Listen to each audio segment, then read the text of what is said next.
नहीं आ रहे, पहले आ रहे हैं। भोजपुरी फिल्म में मुझे लगता है कि भोजपुरी क्या हिंदी फिल्म भी आर को कभी दिखाया नहीं है, पहली बार दिखाया जा रहा है। और ये पवन जी के लिए भाई जो जहाँ था वहीं रहेगा, प्लीज अपना पोजीशन याद रखेगा, हम लोग नहीं कर हटो पाएंगे। नहीं यार, क्या यही सीखे क्या इतना देर में खड़े रहो। तो ये जो है कुछ बताइए इसके बारे में।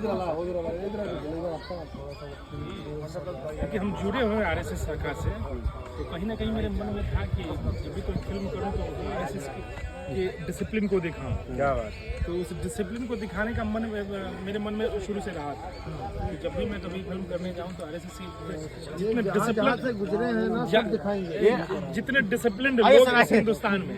सर हमारे अनिक वर्मा जी है सर, अनिक वर्मा जी हैं, कहने चाहिए डीओपी जो हमारे बहुत अच्छे लेजेंड डीओपी है, लेकिन शर्माते बहुत हैं। ये कैमरे के पीछे जितना मुस्कुराते, कैमरे के आते शर्मा जाते। सर आइए ना, शर्माहट थोड़ा दिखाइए ना।